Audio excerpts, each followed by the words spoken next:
this. I mean, how could you not like it? And by the way, I got to give props to the band Love in Reverse for allowing that song Bella Baby to be the theme of this podcast. So they've been very supportive of me. It is the A Game. You are watching us on my Facebook channel, or you're watching us on my YouTube channel right now. If you're not subscribed to the YouTube channel, you should do that right now. To your left on the screen, you know what, Chris, bring us in a little closer so we can show everybody. Just a little bit closer. Well, that, by the way, live from Florida is Kenny Biles, who is a part of the band that we're going to be talking about, Serious Matters. So handsome. And then we come back, and to the left, there we are. How are you?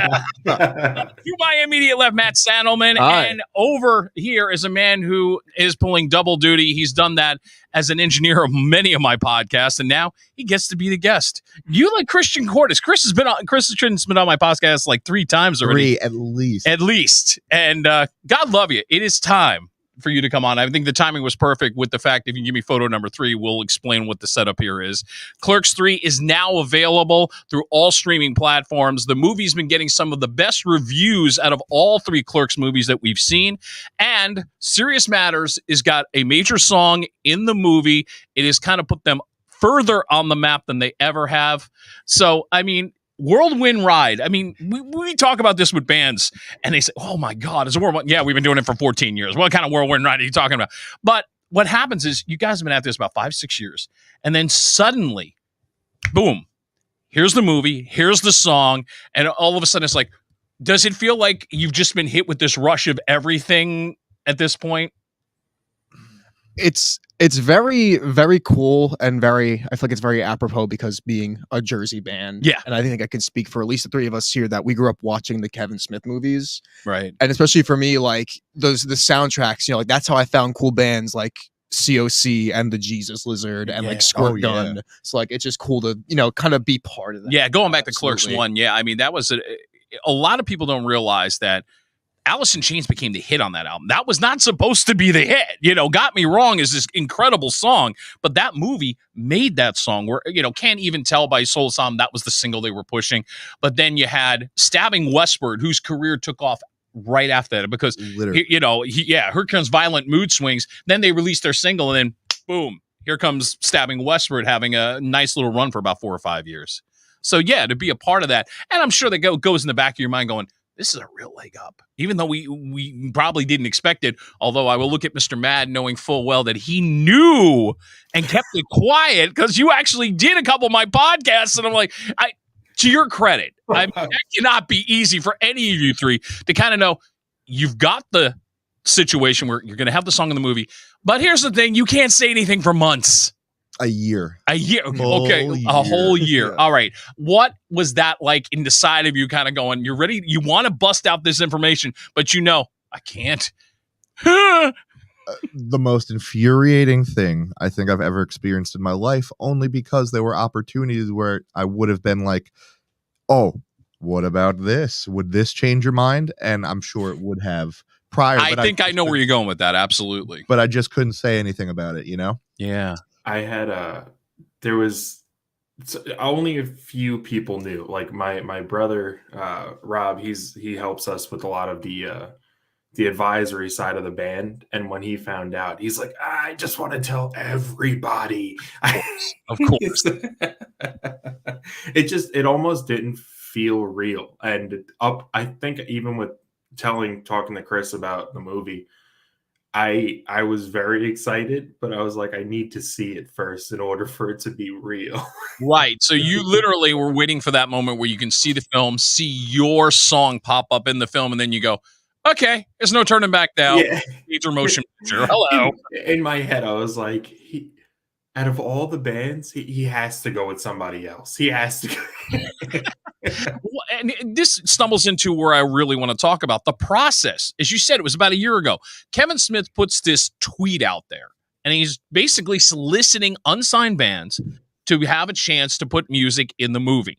And obviously, Chris, you work for a shared universe. Not that it had anything to do with the process, because Kevin is associated through Ming and Mike Zapsik, but he does not own a shared universe. Nope. So basically, you putting it in was as random as everybody else, and it's got to be like, yeah, okay, we're gonna just take a stab at this and just see what the hell happens. But then you hear there's like, what was it, thousands of songs that Kevin get? I mean, There were over 8,000 songs that had to get delineated for, yeah, which is unbelievable, especially because this wasn't real to me till I was in the premiere at the Count Basie, counting down for the scene. okay, so you guys had not seen anything until that night at the Basie, which was Nope. which was literally only less than 2 months ago. Yep, friends had already seen the first cut. Things I know tons of people had already gotten a little sneak peek. Right. I had nothing.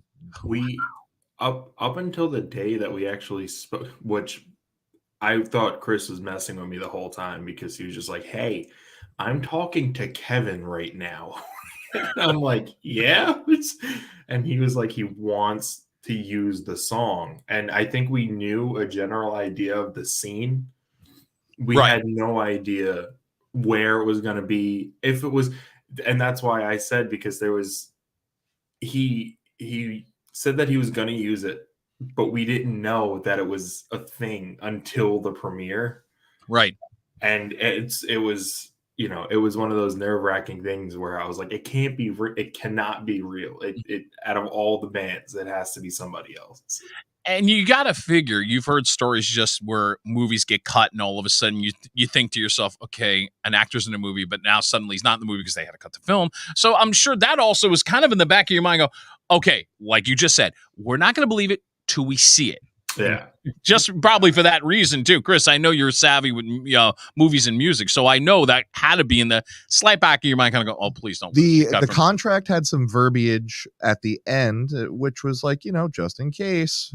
This isn't permanent. You know, for sure, things can change on the floor. Sure. And, you know, I totally was expecting that, just like, oh, yep, sorry, ran out of time, or that scene wasn't important, or whatever else. And we didn't even get, what we got was a vague description of the scene that we were going to be part of, which was Dante and Randall meeting Jay and Silent Bob. Okay. In Clerks 3, what does that mean? Well, it is kind of, think about it.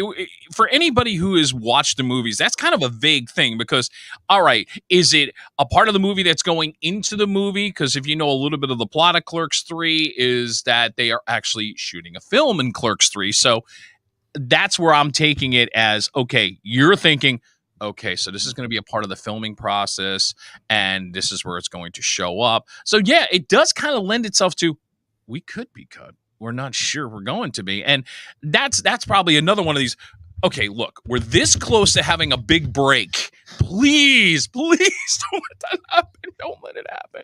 That's where we were for the entire time. I mean, standing outside the Basie, we're just like, so are we about to be disappointed royally? Oh man, that would have been the worst. I mean, I didn't even think about that. Jenny, I think you're sitting there going, thank God I didn't think about that. Yeah, it's because I was supposed to meet with them for the premiere, and with money issues, you know, I just moved here with my fiance, so everything was real tight. And they were meeting, and I work nights, so I was so anxious. I just went to bed. And I woke up to a bunch of positive messages, but I didn't even think about the possibility that they were there. And if the song never played, I would have left crying. Yeah.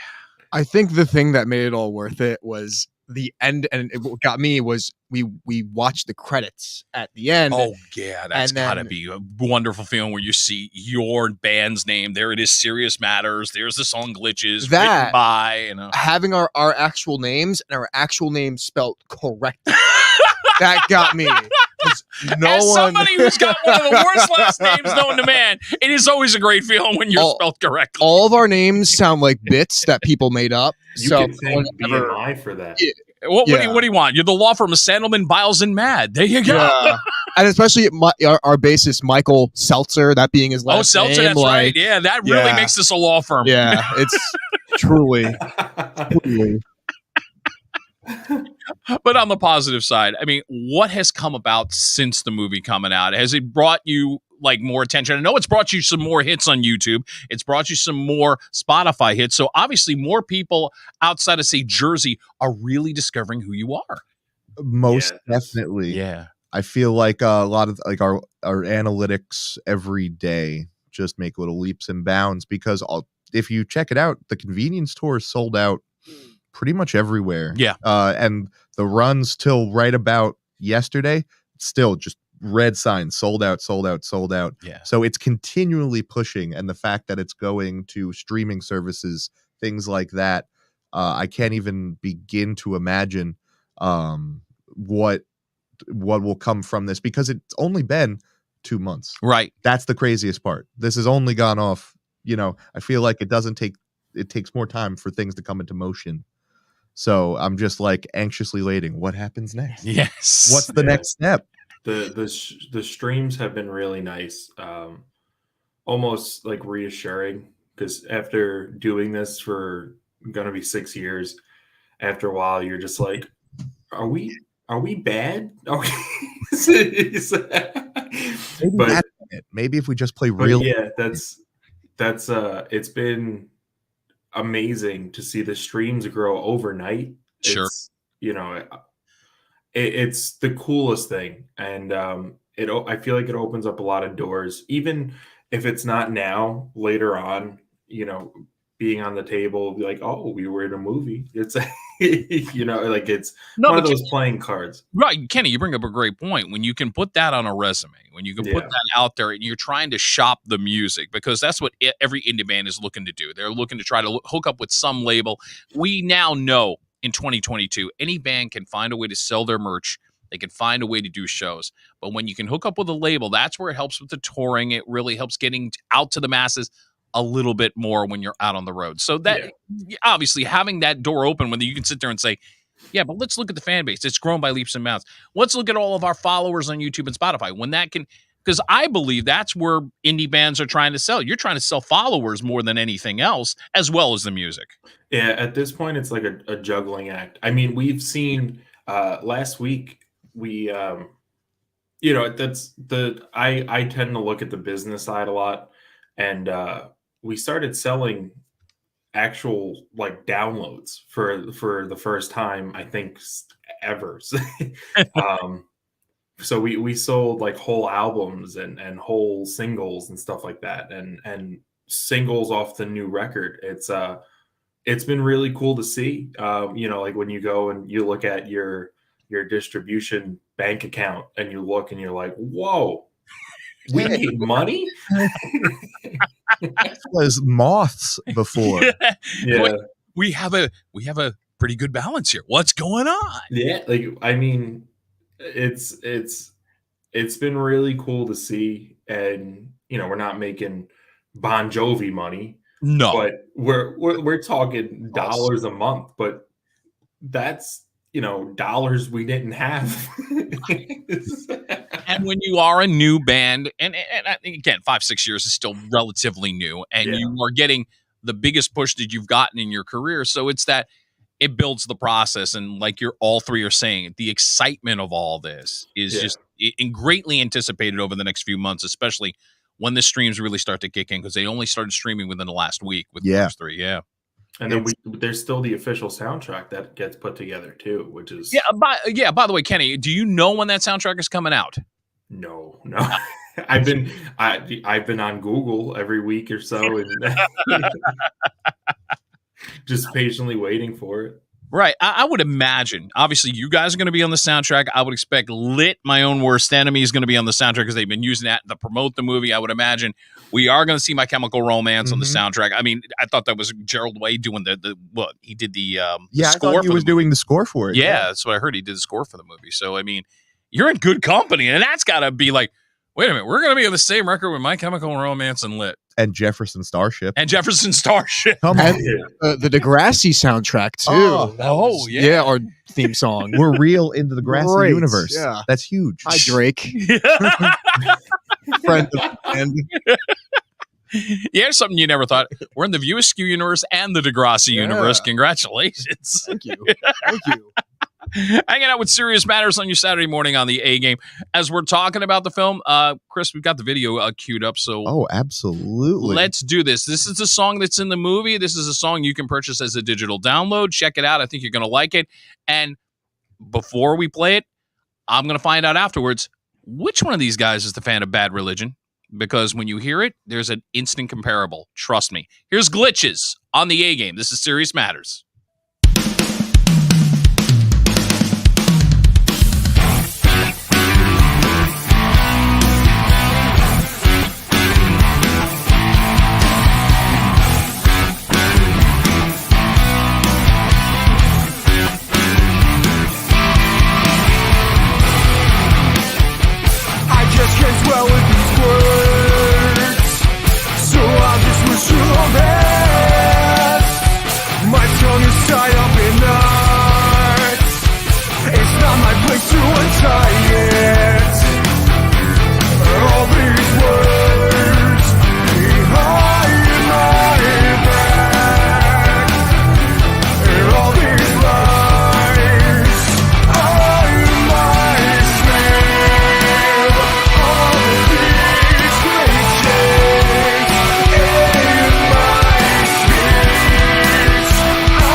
Oh my god, man! Here's the deal. Yes.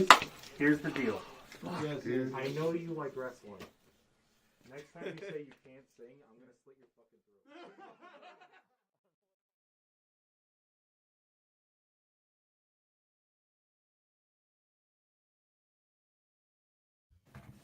Nice stuff. Nice stuff. And obviously that was shot during the heart of the pandemic at that point. Yes. Yeah. March 2021. Yeah. Yeah.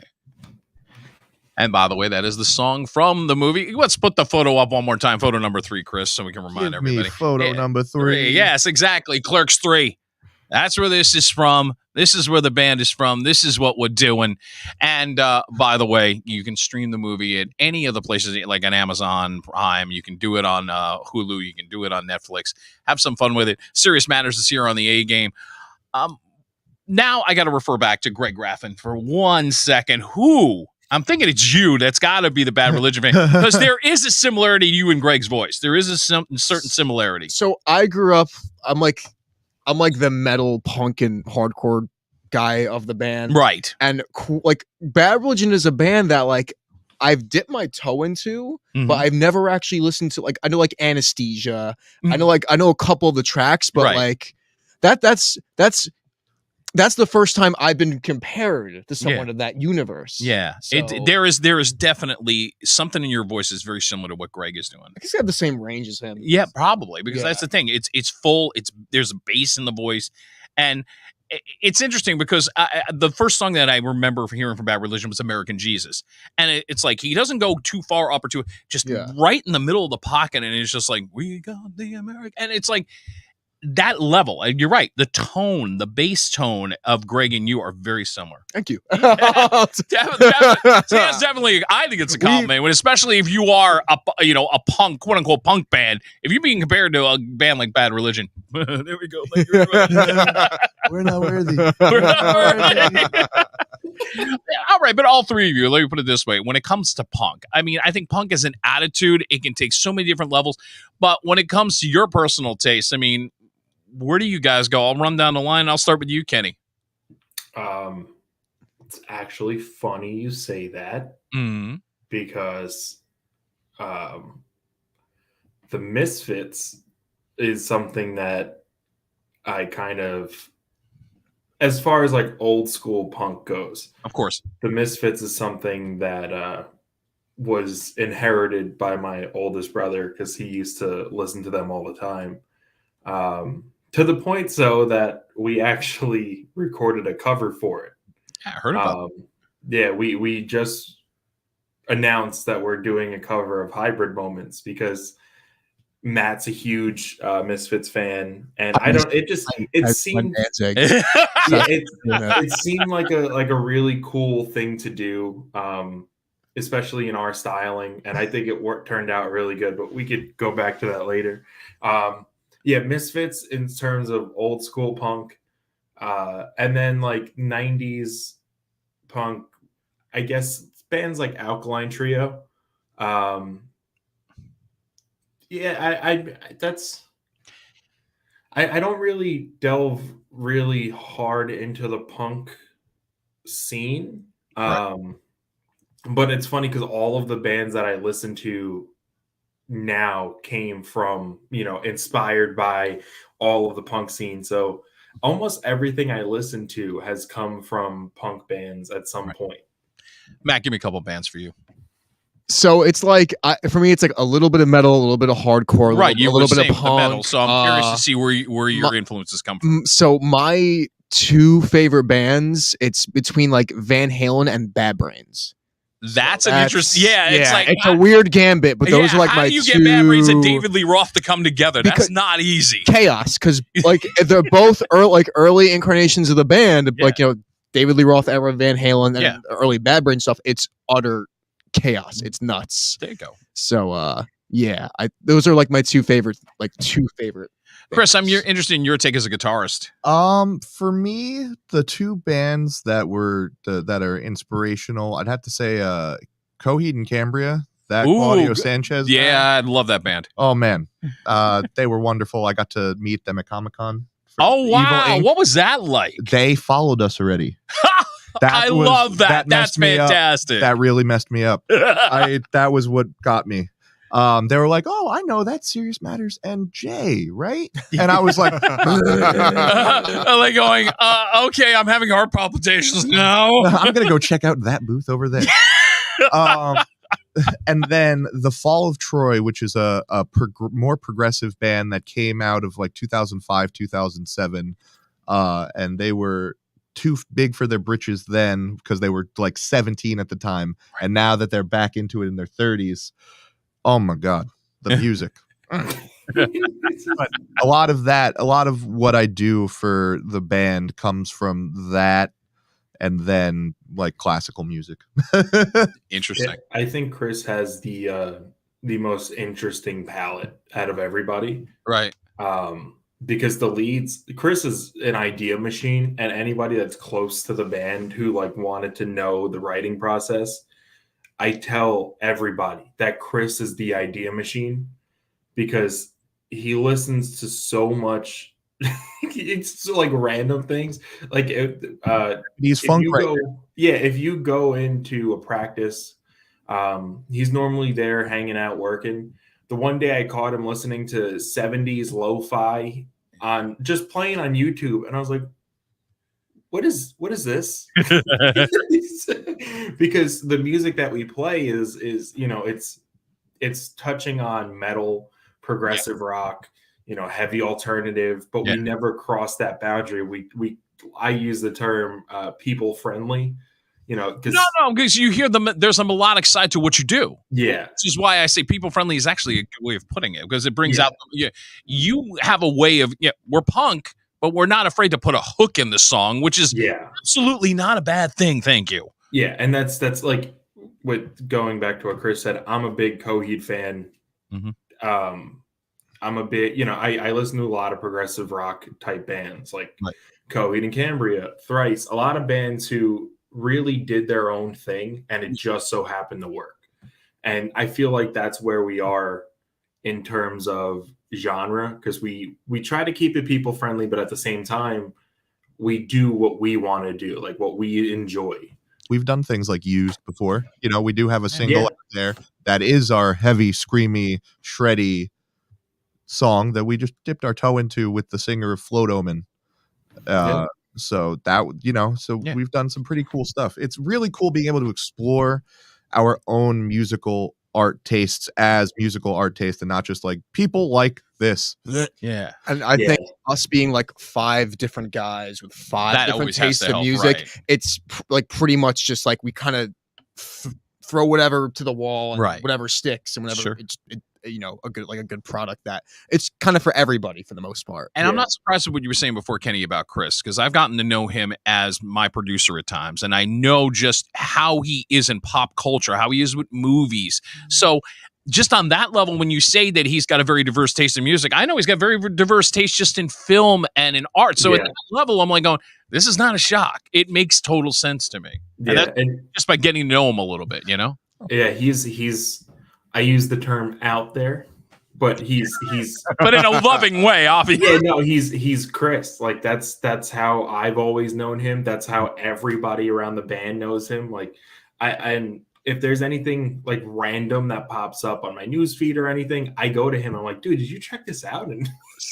And Criss, starting the band, I was very myself. I was to my corner of how my music was, and because of Criss, it opened up worlds of bands that I like. Fall of Troy now I listen to, and bands like Protest the Hero, and bands that I would never find, and it's because of Criss. He even like pop music, stuff like that, he listens to it all, and it kind of goes to the rest of the band, which is really cool. Good stuff. This is the A Game. I'm Rob Acampora. These are my guests, Serious Matters, and it's time for random shots. Criss knows this routine. Oh God. Okay. He's already going, what the hell did he do? What did he find? Okay. I decided I'm going with a theme on this, because you are now part of the View Askew universe, and you also have a passion for punk. So the next 6 questions have a little bit of both involved in them. And one will set up something, Kenny, we can go back to that you were mentioning before, because first question, who is more intense? And you individually can answer this. Henry Rollins or Glenn Danzig? Down the row. Uncle Glenn. Uncle Glenn. Criss? You know what? I'm going to have to say Uncle Glenn. All right. And Kenny, I'm going to assume you're going with Glenn as well. Yes. Which segs me up to, I guess, where is it, photo number 1, so we can mention, because you had made mention of this. So the song is, you decided to do the Misfits cover. By the way, that's it. When is Hybrid Moments going to be available? Just so everybody knows. Monday, actually, the 24th. Fantastic. All right. Literally an announcement as we speak. Monday. We'll have new Serious Matters music, and for the first time, a cover We've Yeah. never done a cover. Well, obviously, the passion for for Dan's, and it's funny because when I was looking at that, I'm going, I had flashbacks. I actually interviewed Danzig back in the 90s. And Wow. so here he is in my studio, and I'm hearing all the horror stories about this guy's too intense. How are you going to handle this? And I'm like, going, all right, so what does he like to talk about? It's like, well, he's into comic books. Right now he's into criminology. Imagine. Yeah, now because Dahmer's like the biggest thing out on streaming. Imagine myself and Glenn Danzig spending 5 minutes talking about Dahmer on our alt rock radio station.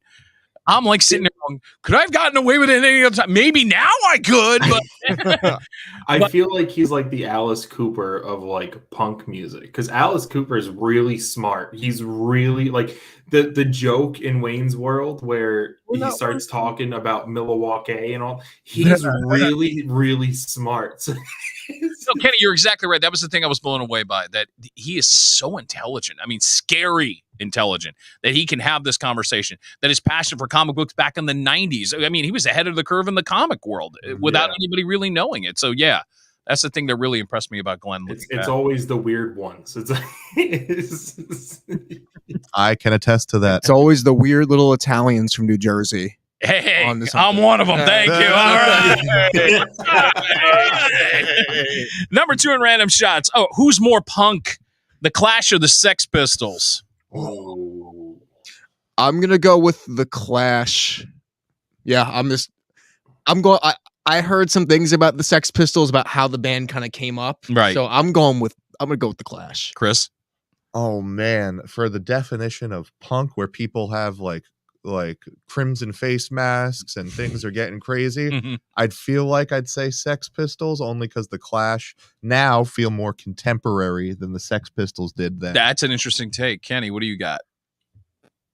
I'm gonna say Sex Pistols too, because that does what Chris said makes a lot of sense. Question 3, I go to Clerks on this, all 3, because this has been mentioned in Clerks and Clerks 2. I haven't seen Clerks 3 yet, so bear with me. Star Wars or Lord of the Rings? Whoa! Okay, wow. Okay. Chris, I think you're already impressed by my random shots this time. Oh, that's a toughie. Yeah. Who wants to serve it up first? None of them. None of them. Oh, wow. None of Well, them. that's very punk. Sorry. Yeah. I'm You want to go first? no, you go. Seltzer, our bassist, strapped me down for 2 multiple sessions of full extended cut universe movies of both Star Wars and Lord of the Rings. Oh, wow. I'm a fan of both, but which more? I think it's Star Wars. There's a lot of walking in Lord of the Rings, man. Mm-hmm. Just like Clerks 2. The trees walk in that movie. Yes. I got it. Oh, yeah. Focusing, Oh, Kenny. yeah. Let's get a close up on Kenny. Show me this. What do you got there? Oh, just all of the. Oh, there it is. Gotta go with that. That answers the question. All right. When it comes to Kevin Smith films, which is the better cameo? Ben Affleck in Clerks 3, Mark Hamill in the first Jay and Silent Bob, or Stan Lee in Mallrats? Stanley and Mallrats. I had a feeling one of you was going to say that. I just had a feeling. I wasn't sure which one. I adore Stan Lee, Mm-hmm. but Mark Hamill reprising his role as the cock knocker. Yeah. Oh my god. I can't. He is my favorite in that. Yeah, I think Mark Hamill too. Just because the whole time he's just making fun of him. in Yeah. Star Oh, Wars. And to me, that's a coin flip between those two, because I understand both why you would pick either one on that one, but I had to throw in Ben just to see if anybody would bite, and nobody did. So there you go. Better creation from Kevin Smith: movies or Buddy Christ?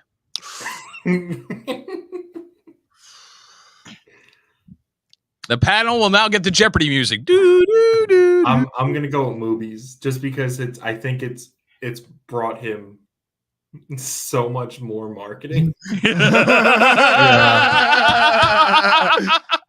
I'm gonna go with movies too, only because it makes me think of the scene in Jay and Silent Bob Strike Back, where Jay is on the computer just like threatening people. I just yeah. filled the cup. Yeah. I always go back to the scene with Jason Lee and Jay gets the burger and he's like, "This tastes like piss and flies." Don't it?" Yes.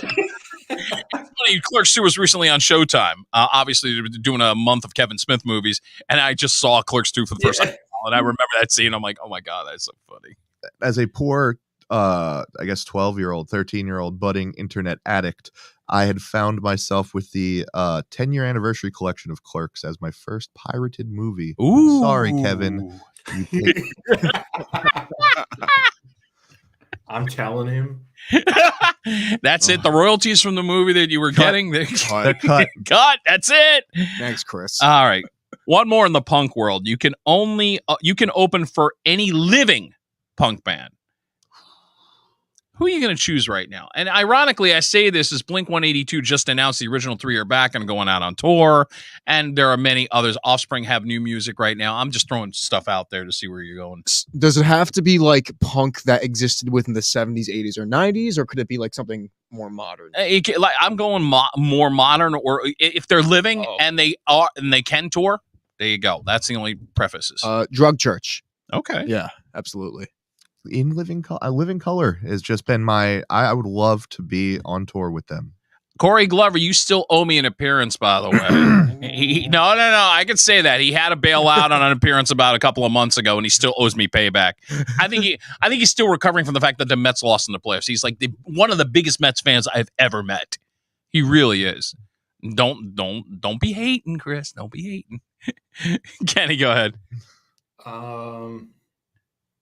Punk bands, modern. I'd say Bayside. They were really cool. Yeah, I would go with them. Some interesting questions. I'm going to do one more because I'm thinking about this. Matt, you said about metal. So, I mean, if you had a chance to open for any metal band. Probably. Because I'm looking at your shirt and I'm going, will it be Pantera? Not this reunion. Not this. I'm not going to go into that whole Pantera reunion thing. All right. But, yeah, that way maybe we don't have that much time, right? But, it's cool that Charlie Benanti from Anthrax is playing drums. But Anthrax, I think, open for that would be cool to do. They're like my favorite of the big four. With the original lead singer, right? Neil Turbin? Yeah. Absolutely not. I'm a Joey Belladonna guy. Okay. I'm telling Big Rob you said that. Okay. Big Rob's my father.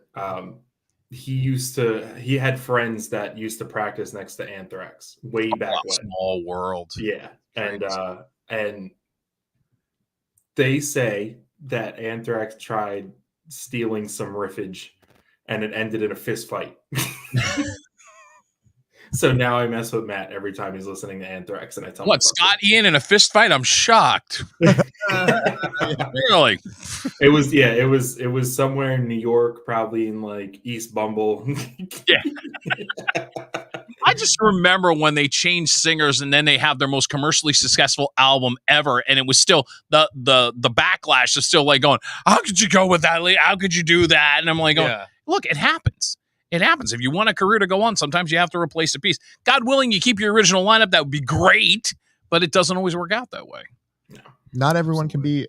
Did Rush have their original lineup at once they started? Yeah, not everyone can be Rush. That's a great example. Not everybody can be Rush, where it's still the original 3, and there you have it. I mean, it's like that's why everybody's making a big deal about Blink-182. Like the big 3 are back. They're back together. They're doing their thing.